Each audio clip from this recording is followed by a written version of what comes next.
જય શ્રી કૃષ્ણ મિત્રો, સ્વાગત છે તમારું આપણી ચેનલ શ્રી વેદાંશ્રીમાં। આજે આપણે નિર્જળા એકાદશી વ્રતની પૂજન વિધિ, તેનું મુહૂર્ત, પારણા સમય, કથા અને તેનું મહત્ત્વ જાણીશું।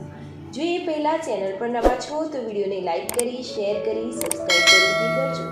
ધન્યવાદ। નિર્જળા એકાદશીનું વ્રત સૌથી મુશ્કેલ માનવામાં આવે છે।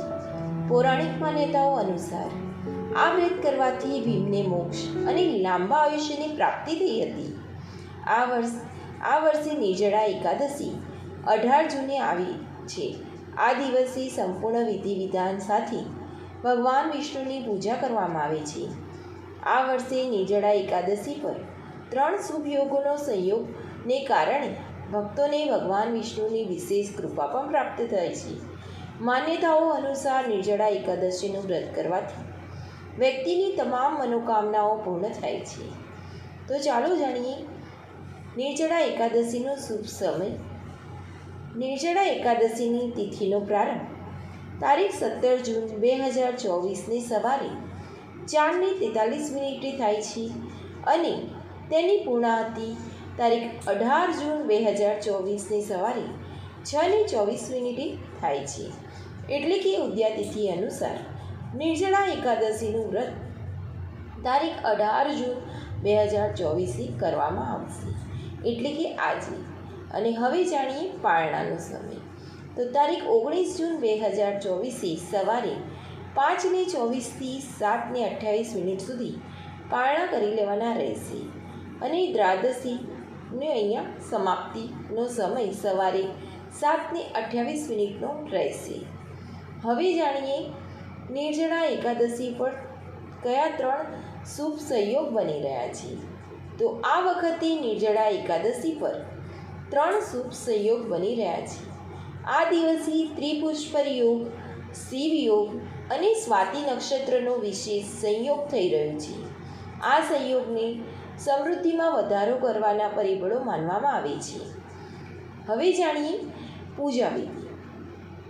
નિર્જળા એકાદશીના દિવસે સવારે વહેલા ઉઠી સ્નાન કરીને મંદિરને સાફ કરવું, ભગવાન શ્રી હરિ વિષ્ણુને જળ અભિષેક કરવો, પંચામૃત સાથે ગંગાજળથી ભગવાન શ્રી હરિને અભિષેક કરવો અને ભગવાન શ્રી હરિને પીળા ચંદન, પીળા ફ્રૂટનું અર્પણ કરવા, મંદિરમાં ઘીનો દીવો પ્રગટાવવો, જો શક્ય હોય તો ઉપવાસ રાખવો અને ઉપવાસ રાખવાનો સંકલ્પ કરવો, નિર્જળા એકાદશીના વ્રતની કથા વાંચવી અને ઓમ નમો ભગવતે વાસુદેવાય મંત્રનો જાપ કરવો, ભગવાન શ્રી હરિ વિષ્ણુ અને લક્ષ્મીજીની પૂર્ણ ભક્તિભાવથી પૂજા અર્ચના કરવી, આરતી કરવી, મા લક્ષ્મીની કનકધારા શ્લોકનું પૂજન કરવું, ભગવાન તુલસી સહિત તેમનો ભોગ ધરાવવો અને અંતે ક્ષમાયાચના કરવી અને આ દિવસે ઓમ નમો ભગવતે વાસુદેવાય નમઃ અને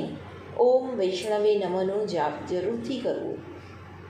એવું માનવામાં આવે છે કે પાંડવ ભાઈઓમાં ભીમસેન જેઠ માસના શુક્લ પક્ષમાં પાણી પીધા વિના એકાદશીનું આ વ્રત રાખ્યું હતું।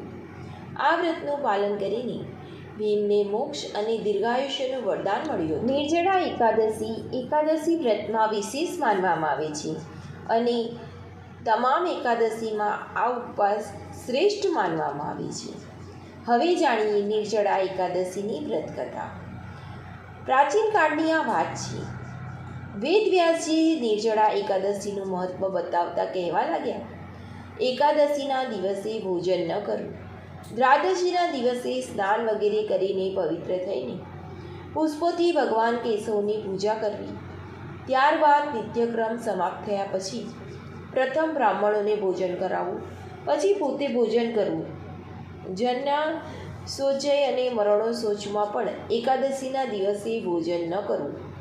આ સાંભળીને ભીમસેન બોલ્યા, પરમ પિતામહ, મારી વાત સાંભળો। રાજા યુધિષ્ઠિર, માતા કુંતી, દ્રૌપદી, અર્જુન, નકુલ અને સહદેવ આ બધા એકાદશીના દિવસે ક્યારેય ભોજન નથી કરતા અને મને પણ તેઓ હંમેશા એ જ કહે છે। ભીમસેન, તમે પણ એકાદશીના દિવસે ભોજન ન કરો, પરંતુ એમને હું એટલો જ જવાબ આપું છું કે મારાથી ભૂખ સહન થતી નથી। ભીમસેનની વાત સાંભળીને વ્યાસજી બોલ્યા, જો તમે સ્વર્ગલોકની પ્રાપ્તિ ઈચ્છતા હોય તો બંને પક્ષોની એકાદશીના દિવસે ભોજન ન કરવું. ભીમસેન બોલ્યા, પણ પિતામહ, હું આપની સામે સાચી વાત કહું છું. એકવાર ભોજન કરીને પણ મારાથી વ્રત નથી કરાતું, તો પછી ઉપવાસ કરીને હું રહી જ કેવી રીતે શકું? મારા ઉદરમાં વૃક નામનો અગ્નિ સદાય પ્રજ્વલિત રહે છે. આથી જ્યારે હું ખૂબ વધારે ખાઉં છું ત્યારે જ એ શાંત થાય છે. આથી હે મહામુનિ, હું બહુ તો વર્ષભરમાં ફક્ત એક જ ઉપવાસ કરી શકું.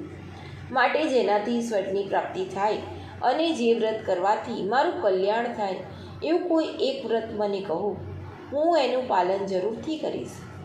વ્યાસજીએ કહ્યું, ભીમ, જેઠ મહિનામાં સૂર્ય વૃષભ રાશિમાં હોય અથવા મિથુન રાશિમાં શુક્લ પક્ષમાં જે એકાદશી આવે એનું યત્નપૂર્વક નિર્જળ વ્રત કરવું. ફક્ત કોગળા અથવા આચમન કરવા માટે જ મોંમાં જળ નાખી શકો છો. આ સિવાય કોઈ પ્રકારનું જળ વિદ્વાન પુરુષે મોંમાં ન નાખવું, અન્યથા વ્રતનો ભંગ થઈ જાય છે. એકાદશીના સૂર્યોદયથી બીજા દિવસના સૂર્યોદય સુધી મનુષ્ય જળનો ત્યાગ કરે તો આ વ્રત પૂર્ણ થાય છે. ત્યારબાદ દ્વાદશીના પ્રભાત કાળમાં સ્નાન કરી બ્રાહ્મણોને વિધિપૂર્વક જળ અને સુવર્ણનું દાન કરવું. આ પ્રમાણે બધા કાર્યો પૂર્ણ કરીને જીતેન્દ્રિય પુરુષે બ્રાહ્મણો સાથે ભોજન કરવું. વર્ષભરમાં જેટલી એકાદશીઓ આવી છે એ બધીનું ફળ મનુષ્ય નિર્જળા એકાદશીના વ્રતથી પ્રાપ્ત કરી લે છે. શંખ, ચક્ર અને ગદા ધારણ કરનારા ભગવાન કેશવે મને કહ્યું કે જો માનવ બધું છોડીને એકમાત્ર મારા ચરણે આવી જાય અને એકાદશીના દિવસે નિરાહાર રહે તો એ બધા પાપોથી છૂટી જાય છે. એકાદશીનું વ્રત કરનાર પુરુષ પાસે વિશાળકા વિકરાળ આકૃતિવાળા અને કાળાકા રંગના દંડ પાસધારી ભયંકર યમદૂતો નથી આવતા. અંતકાળમાં પિતાંબરધારી સૌમ્ય સ્વભાવવાળા, હાથમાં સુદર્શન ધારણ કરનારા અને મન સમાન વેગવાન વિષ્ણુદૂતો આખરે આ વૈષ્ણવ પુરુષને વિષ્ણુના ધામમાં લઈ જાય છે. માટે નિર્જળા એકાદશીના દિવસે યત્નપૂર્વક ઉપવાસ અને હરિનું ભજન કરવું. સ્ત્રી હોય કે પુરુષ, જો એણે ભયંકરમાં ભયંકર પાપો કર્યા હોય તો પણ સગળા નષ્ટ થઈ જાય છે.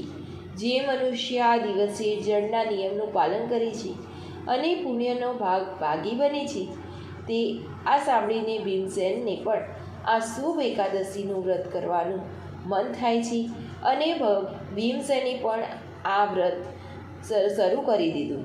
ત્યારથી એ પાંડવ એકાદશી કે ભીમ અગિયારસના નામથી વિખ્યાત થઈ છે. તો મિત્રો, નિર્જળા એકાદશીના દિવસે ભગવાન શ્રી હરિનો ઓમ નમો ભગવતે વાસુદેવાય નમઃ અને ઓમ વૈષ્ણવે નમઃનો જાપ કરવો. બોલો શ્રી વિષ્ણુ ભગવાનની જય.